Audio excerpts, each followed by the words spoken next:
Hello my YouTube family, Radhe Radhe, जय श्री कृष्णा। आज मैं श्रीमद् भागवत महापुराण का 5वां अध्याय करने जा रही हूँ। आप लोग प्लीज़ ज़रूर देखिएगा और सुनिएगा। अगर कोई त्रुटि होगी तो प्लीज़ क्षमा करिएगा। अथ पंचमो अध्याय। भगवान के यश कीर्तन की महिमा और देवर्षि नारद जी का पूर्व चरित्र। सूत जी कहते हैं, तदंतर सुख पूर्वक बैठे हुए वीणा पाणी परम यशस्वी देवर्षि नारद ने मुस्कुराकर अपने पास ही बैठे ब्रह्मर्षि व्यास जी से कहा। नारद जी ने प्रश्न किया, महाभाग व्यास जी, आपके शरीर एवं मन दोनों ही अपने कर्म एवं चिंतन से संतुष्ट है न? अवश्य ही आपकी जिज्ञासा तो भली भांति पूर्ण हो गई है, क्योंकि आपने जो यह महाभारत की रचना की है वह बड़ी ही अद्भुत है। वह धर्म आदि सभी पुरुषार्थों से परिपूर्ण है।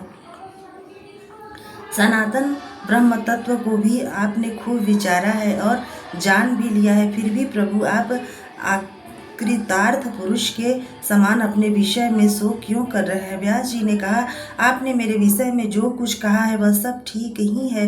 वैसा होने पर भी मेरा हृदय संतुष्ट नहीं है। पता नहीं इसका क्या कारण है। आपका ज्ञान अगाध है। आप साक्षात ब्रह्मा जी के मानस पुत्र हैं, इसलिए मैं आपसे ही इसका कारण पूछता हूँ।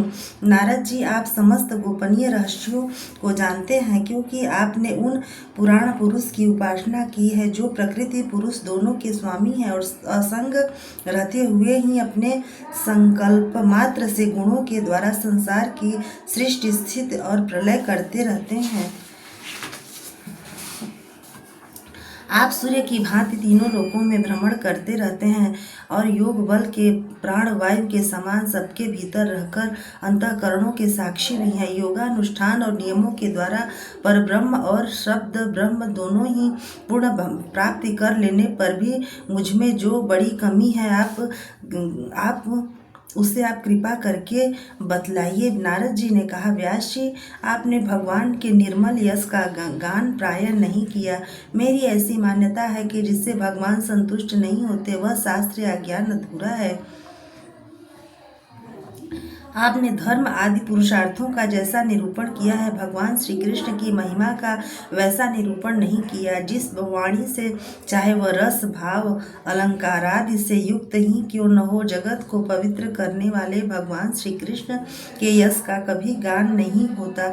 वह तो कौओं के लिए उच्छिष्ट फेंकने के लिए स्थान के समान अपवित्र मानी जाती है। मान सरोवर के कमनीय कमल में विरहने वाले हंसों की भली भांति ब्रह्म धाम में विहार करने वाले भगवत चरणार विंदाश्रित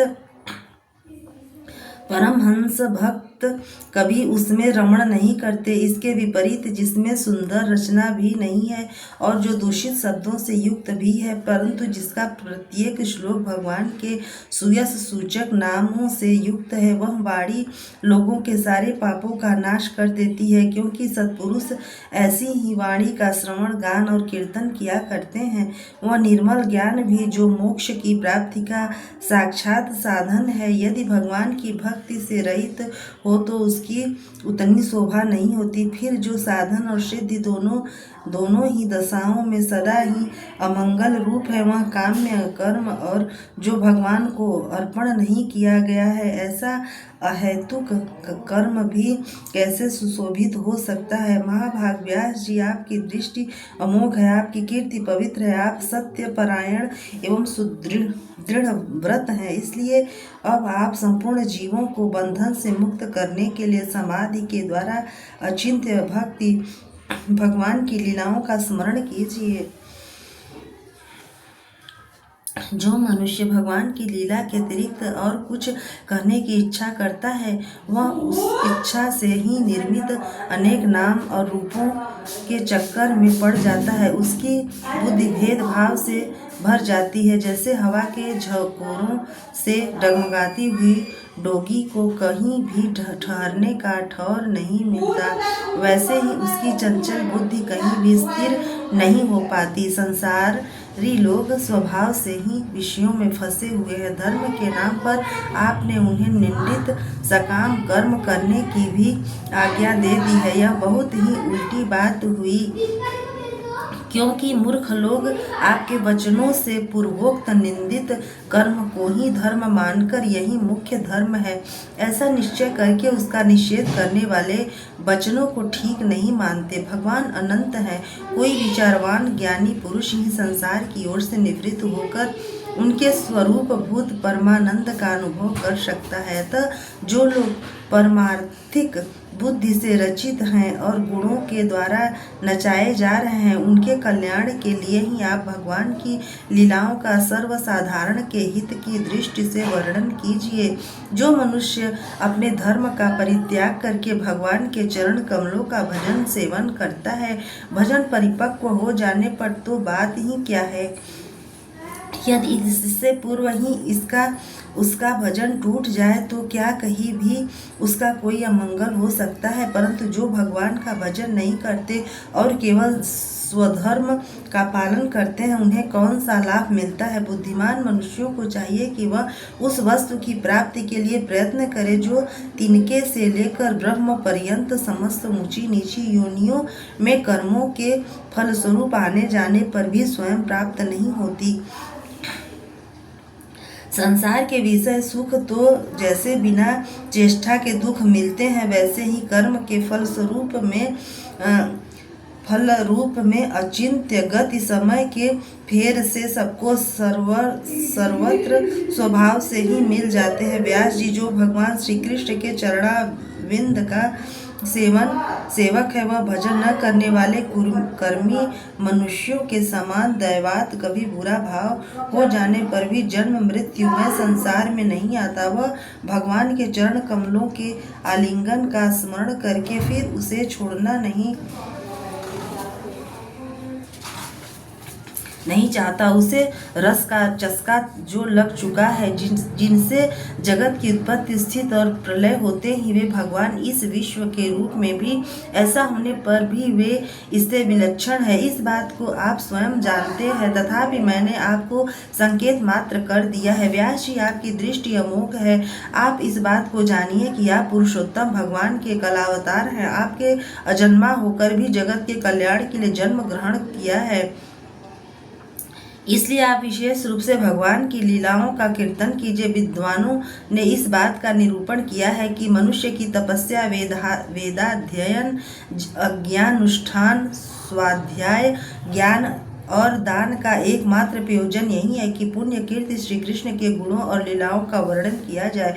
मुने, पिछले कल्प में अपने पूर्व जन्म जीवन में मैं वेदवादी ब्राह्मणों की एक दासी का लड़का था। वे योगी वर्षा ऋतु में एक स्थान पर चातुर्मास्य कर रहे थे। बचपन में ही मैं उनकी सेवा में नियुक्त कर दिया गया था। मैं यद्यपि बालक था, फिर भी किसी प्रकार की चंचलता नहीं करता था, जितेंद्रिय था, खेल कूद से दूर रहता था और आज्ञानुसार उनकी सेवा करता था। मैं बोलता भी बहुत कम था। मेरे इसी स्वभाव को देखकर समदर्शी मुनियों ने मुझ सेवक पर अत्यंत अनुग्रह किया। उनकी अनुमति प्राप्त करके बर्तनों में लगा हुआ प्रसाद मैं एक बार खा लिया करता था। इससे मेरे सारे पाप धुल गए। इस प्रकार उनकी सेवा करते करते मेरा हृदय शुद्ध हो गया और वे लोग जैसा भजन पूजन करते थे उसी में मेरी भी रुचि हो गई।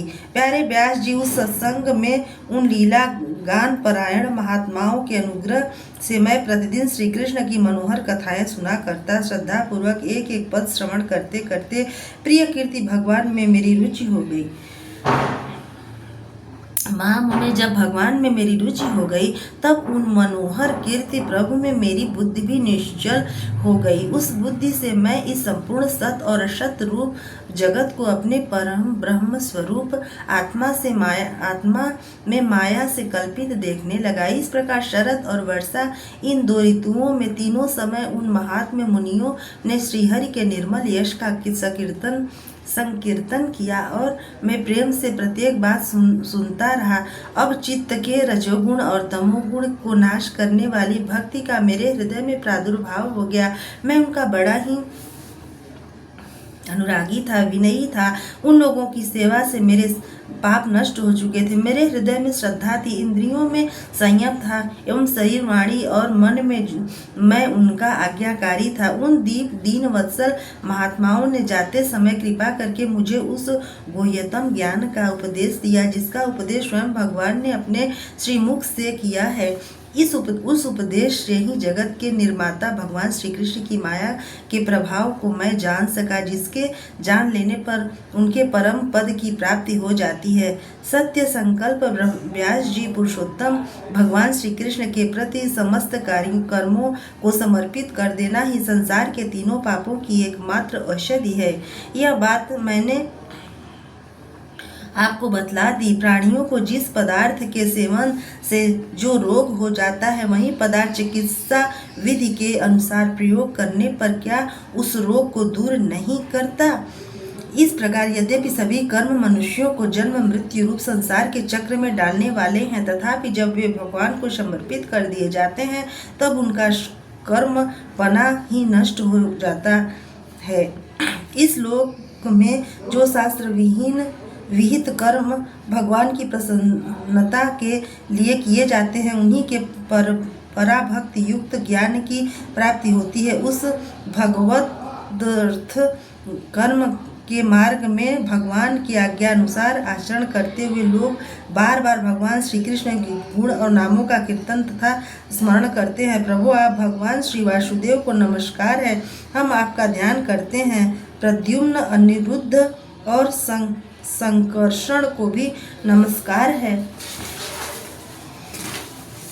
इस प्रकार जो पुरुष चतुर्व्यूह रूपी भगवान मूर्तियों के नाम द्वारा प्रकृति मूर्ति रहित अप्राकृत मंत्र मूर्ति भगवान यज्ञ पुरुष का पूजन करता है, उसी का ज्ञान पूर्ण एवं यथार्थ है। भगवान, जब मैंने भगवान की आज्ञा का इस प्रकार पालन किया, तब इस बात को जानकर भगवान श्री कृष्ण ने मुझे आत्मज्ञान, ऐश्वर्य और अपनी भावरूपा प्रेमा भक्ति का दान किया। व्यास जी, अपना ज्ञान पूर्ण है, आपका ज्ञान पूर्ण है। आप भगवान की ही कार्तिक कीर्तिका, उनकी प्रेममयी लीला का वर्णन कीजिए। उसी से बड़े बड़े ज्ञानियों की भी जिज्ञासा पूर्ण होती है। जो लोग दुखों के द्वारा बार बार रौंदे जा रहे हैं, उनके दुख की शांति इसी से हो सकती है और कोई उपाय नहीं है। इति श्रीमद्भागवते महापुराणे पारमहंस्यां संहितायां प्रथम स्कंदे व्यास नारद संवादे प्रथमो अध्यायः।